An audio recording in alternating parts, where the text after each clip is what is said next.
to do a single crochet around a border. Now I'm going to use a dark brown for mine because I want it to look kind of like a picture frame. So I'm going to go ahead and just do my chain 1 and turn in the brown, in the dark brown, leaving the tail at the back. Okay, so first we're just going to go ahead and single crochet across the top. Again, you can do this in any color you'd like. You could make it red, which would make the red in the fall and in some of the leaves pop. So this is just your personal preference as to what you want yours to look like, but like I said, mine is just going to look like a picture frame. So I'm just going to do single crochets all the way around.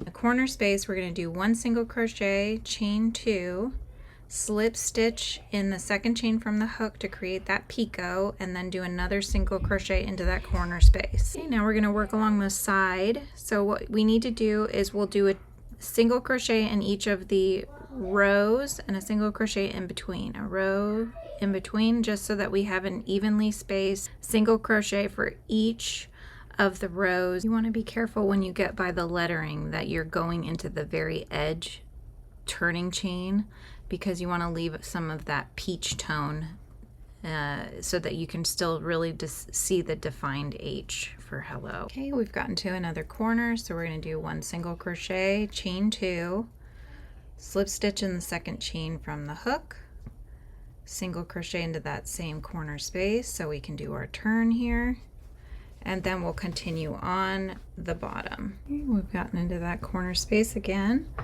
so let's go ahead and make our little picot corner here. So 1, 2, single slip stitch in the second chain from the hook and into that same corner space to do our turn. And now we have 1 more side to do. And then don't break it off, because we're going to actually build our little hanger here for hanging up our tapestry here. Okay, we've reached the corner. We're going to go ahead and do a chain 2, slip stitch in the second chain from the hook. We'll do 1 more single crochet into this corner here. And that is the end of that border. So obviously we're going to need to block it so that it's nice and straight, but we can also go ahead and do the loop. So you need to go find a nice twig that you want to hang your little tapestry from, if a twig is what you want to use, or you can use a dowel. So whatever you have handy. But all we're going to do is just make loops that will go over our sticks, and that is that. So let's keep going. Okay, so once you've blocked your piece here and you've already put on your border, so we're up here at the top, we need to attach to our stick that we're going to hang this from. We will just slip stitch to the point where you want to attach. So slip stitch however many that is for you. So for me, I did 1 slip stitch to connect here, so we're looking at just a few. That's 3 or so. And then what you're going to do is you're going to start crocheting. So here's, I'm going to do the depending on the width that you would like this little hanging part to be, you're going to crochet however many stitches that is. So for me, that's going to be 3 stitches. Then I'm going to chain 1 and turn my piece and do 3 stitches. Okay. Then I'm going to chain 1 and turn my piece, and again, as you know, we're just going to go back and forth until we get the loop the length that we're looking for. Okay, so chain 1 and turn and do 3 stitches. So these are just single crochets, as we have been doing for this whole project. But you'll see we're going to do this on both sides. Okay, so we're creating these little tabbies, if you will, and these will wrap around the stick. So just keep on building this up until you get it the length that you want. Now you could do this a couple of different ways when you're attaching these to the stick. Okay, one way is that you just chain 1, turn, single crochet across until you get the length that you want, and then you can just loop it around your stick and stitch it to the back, and that's that. Okay, that's not going to come off. It'll stay nicely on there, and that works up perfect. Another thing that you can do, if you'd like, and you like this style, is you could attach a button to the front. So if you have a decorative button that you'd like to use, you can do that. And then what we'll do is we would wrap this around the back of the stick to the front of our piece, okay? And whenever you get to the end of the length that you want to hang from, what you're going to do is, instead of doing a single crochet across, you're going to do one single crochet, and then you'll chain 2, and then skip 1, and then 1 single crochet in the last. So you're creating a little hole that will go around your button. Okay, so that's another option. So there's just different ways that you can attach these at the end. You know, it's really personal preference. But I will go ahead and do the button method just to show you guys, because I think that will be fun. And these lengths can change from one side to the other, but I would recommend just doing them the same, and then making sure that your stick is somewhat straight on the spot that you're going to be hanging it from. So this is where mine is going to go. Okay, so you can see that that's a pretty good length for my banner here. So what I'm going to go ahead and do now is I'm going to create the hole space for the button that will be right about there. So we've done our chain 1 turn. Now we're going to do continue our chain. So 1, 2, and 3 chains. So we're just chaining depending on the size of your button that you're choosing. You need to chain so that it's going to be big enough to go around the button to fasten it down. And I do apologize, since it's a dark yarn, it might be kind of hard to see. So I'm just going to bring this up, you guys. Hopefully you can see this better. So you can see that I'm making this loop. I'll go like that. However big you need it to go around the button, okay? So you'll chain as many as you need to fit around your button. So if it's a big button, you're going to have to chain more because you need to get it around that button, right?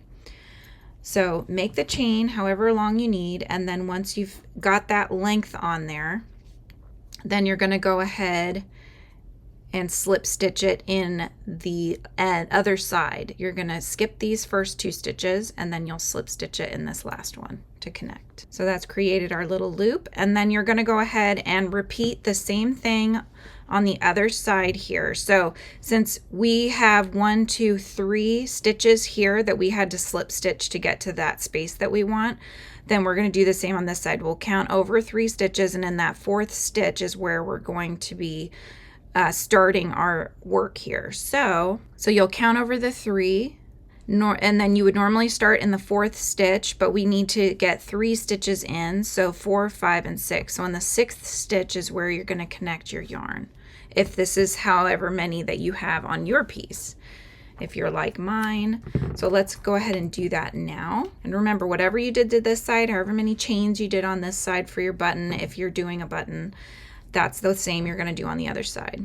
So again, I'm counting 1, 2, 3, and then I'm going to have 3 stitches going across. So in that 6th space, I'm going to go ahead and connect my yarn.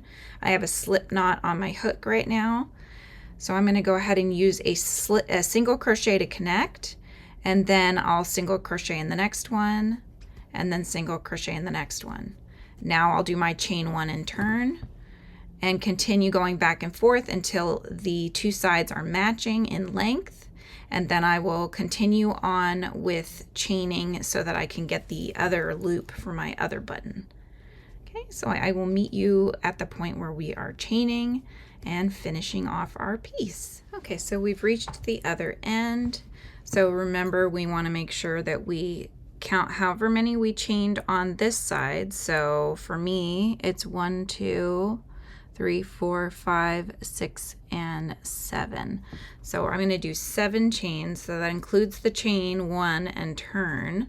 All right, so that's 1, 2, 3, 4, 5, 6, and 7. Okay, and then I'm going to go ahead and go back into that other side and do a slip stitch to connect. Then you can go ahead and cut away your end, which you're just going to sew the ends in. That's all we're doing. Okay, so just get those ones down. You're going to sew in your loose ends here and get your buttons, and we will go ahead and attach our buttons and finish off our project. So I found a few buttons that look good with what I'm working with, but I'm going to go ahead and just be fun, and I'm going to use my little leaves here just to match the decor that's on our little banner. So, but you could really just use whatever you have. It really doesn't matter too much. You could even do just a bobble stitch if you wanted to, which would also be very cute as well. So lots of different options, but what you're going to do is just get a piece of thread here, get a piece of yarn, and you're going to stitch your leaves or your buttons down several times to connect them, and then you'll tie them off in the back. So go ahead and do that now. If you are working with the button one, if you're not, if you wanted to stitch them down, then you'll just need to whip stitch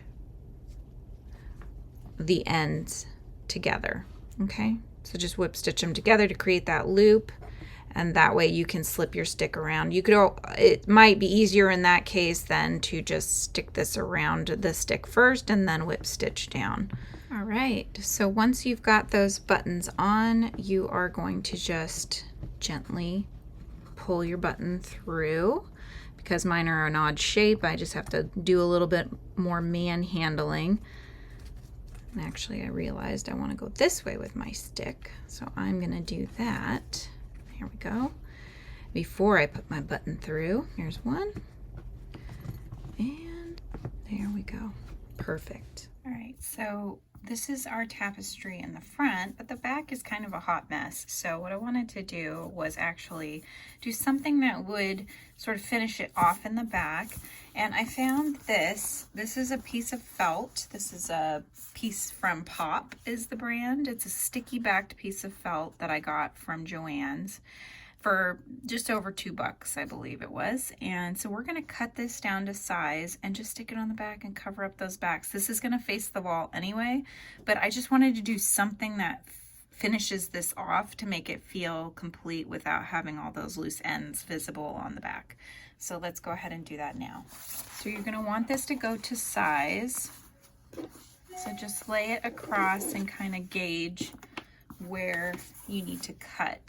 You can always cut down if you need to. So I'm not going to go exactly to the edge. I'm just going to go in just inside of the edge. So for me, that's going to be right around here is my cut line. And then also along the bottom side here, that's going to be just about there. Okay. Now you can remove this. I'm just cutting straight across. And then we can do the same going up.